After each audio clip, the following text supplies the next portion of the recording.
Ancelotti, prends-le, prends Neymar, s'il te plaît. C'est Neymar dont on parle. Neymar da Silva Santos Junior. C'est peut-être la compétition la plus importante de sa fin de carrière. Ce n'est pas un tournoi comme un autre pour lui. Il se prépare pour quelque chose de beaucoup plus grand. Il se prépare pour son héritage, son nom, son panthéon, pour tout un pays, pour remettre le Brésil tout là-haut. Et ça, dans la tête d'un joueur de cette trempe-là, ça change tout. L'impact psychologique que ça peut avoir, il est immense. Savoir que tu peux finir sur la plus haute marche, savoir que tu peux faire taire énormément de débats, savoir que tu peux remettre ton nom exactement là où il doit être, ça donne accès à une autre force. Une force que la logique ne comprend pas toujours. C'est la magie du football. C'est pour ça qu'on aime ce sport. Parce que il y a des moments où le mental, l'orgueil, la mission, la grandeur d'un joueur l'emmène ailleurs. Regarde Zidane 2006. Avant la Coupe du Monde, c'était pas bon. Il y avait des doutes. Je me souviens très bien du match contre le Mexique. Il était affreux. On s'était dit, ah, c'est la compétition de trop. On avait peur et au final, qu'est-ce qu'il nous fait? Il nous fait une coupe du monde exceptionnelle. Match contre le Brésil. Hein? Qu'est-ce qu'il nous avait fait? Pourquoi? Parce que les grands joueurs ne vivent pas ces rendez-vous comme les autres. Et Neymar, pour moi, il est de cette trempe-là. Donc oui, je le dis comme je le pense, je peux pas imaginer une coupe du monde sans Neymar.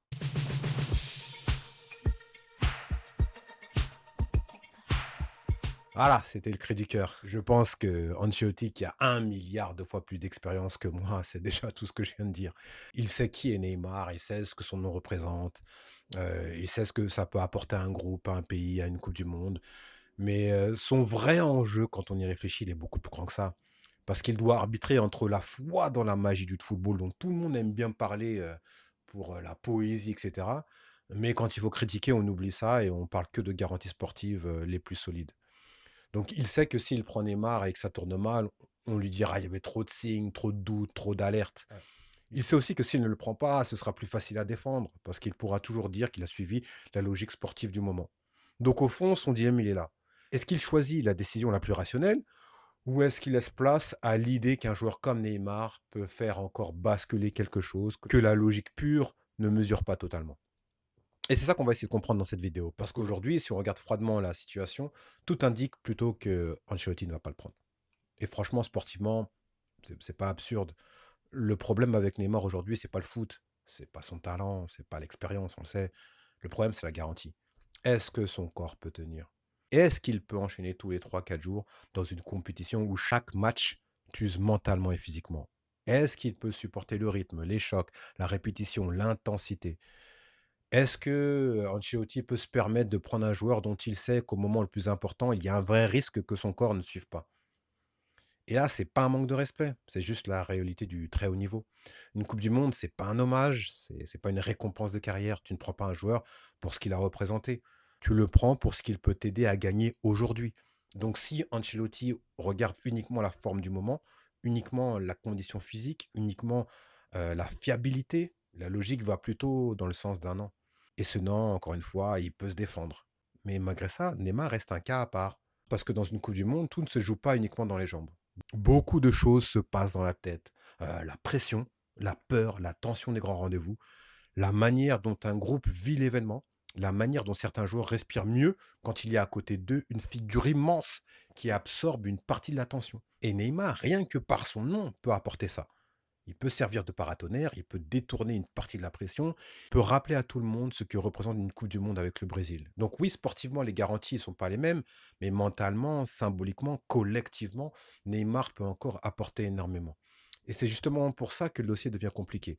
Parce que le vrai problème n'est pas seulement de savoir s'il peut encore apporter quelque chose. Le vrai problème, c'est que sportivement, tu n'as plus les garanties d'avant. Donc à partir de là, la question n'est plus seulement est-ce que tu prends Neymar ou pas. La vraie question, c'est si tu le prends, bah, c'est pour quel rôle? Parce qu'un joueur comme Neymar, tu peux pas le prendre comme un joueur, lambda. Tu ne peux pas faire comme si c'était un nom, parmi d'autres. Son statut est trop grand, son aura est trop lourde, son histoire avec le Brésil est trop forte. Mais en même temps, tu ne peux pas le traiter comme, le centre absolu du projet. Tu ne peux pas construire toute une équipe autour de lui, comme ça l'était à une autre époque. Donc il faut inventer une place intermédiaire, une place forte, une place utile, une place respectueuse, mais une place plus encadrée. Donc moi, si j'étais, Ancelotti, je le prendrais. Ouais, je le prendrais. Alors, pas comme titulaire indiscutable, pas comme star intouchable, pas comme une solution automatique, mais je le prendrais comme leader de groupe, comme leader émotionnel, comme joueur capable d'aider le vestiaire à traverser les moments de tension, comme joueur capable de peser sur certains matchs clés, comme un joker de luxe, comme un homme des grands rendez-vous, sur une action, sur 20 minutes, sur une entrée ou sur un match très ciblé. En gros, je prends encore Neymar pour ce qu'il peut faire gagner, mais je ne l'organise plus comme si tout devait passer par lui. Et là, on arrive au point le plus délicat de ce débat. C'est est-ce que Neymar accepterait ça? Parce que c'est facile de dire, vu de l'extérieur, qu'il pourrait jouer un rôle de joker, un super leader, un super grand frère. Mais encore faut-il que lui-même accepte sincèrement cette nouvelle réalité. Accepter de ne plus être le centre, accepter de ne plus être l'évidence, accepter de ne plus être le titulaire automatique, accepter qu'on le prenne pour son poids, pour son vécu, pour certains moments, mais pas pour reconstruire le Brésil autour de lui. Et pour un joueur de cette dimension-là, c'est pas anodin. C'est pas juste un ajustement tactique, c'est presque une redéfinition de lui-même.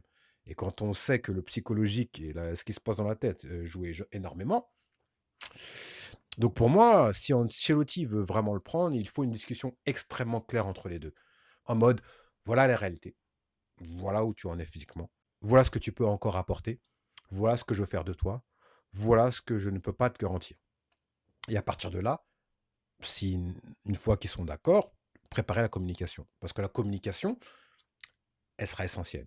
Donc si Neymar est pris sans cadre clair, tout le monde va projeter sur lui le retour du sauveur. Tout le monde va imaginer le Neymar d'avant et tout le monde va attendre le titulaire naturel, l'homme providentiel, le leader absolu avec une grosse astérisque à côté. Et là, ce serait une erreur. Il faut au contraire que Neymar lui envoie les bons signaux, qu'il montre qu'il sait où il en est exactement, qu'il montre qu'il connaît ses limites sans se rabaisser, montrer qu'il travaille dur, montrer qu'il est prêt à aider le Brésil dans le rôle qui sera le plus utile. En gros, il faut qu'il fasse comprendre quelque chose de très simple. Je suis encore là pour aider, je suis encore là pour apporter, je suis encore là pour le Brésil, mais je suis prêt à le faire dans une autre configuration. Et ça, franchement, ça changerait énormément. Parce qu'à partir du moment où Neymar lui-même montre de la lucidité, de la maturité, de la discipline dans sa communication, potentiellement, le regard autour de lui peut changer. Donc, on ne voit plus seulement comme une superstar, qu'on prend par nostalgie, on le voit comme un immense joueur qui comprend le moment de sa carrière, qui comprend le besoin du collectif et qui est prêt à servir une dernière fois le Brésil de la manière la plus utile possible. Et pour Ancelotti, ça changerait aussi beaucoup de choses parce que la décision deviendrait plus défendable, plus solide, plus cohérente, moins émotionnelle dans le mauvais sens du terme.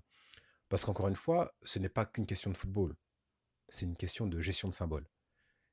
Et c'est pour ça que ce dossier est aussi délicat, parce que prendre Neymar, ce n'est pas juste prendre un joueur.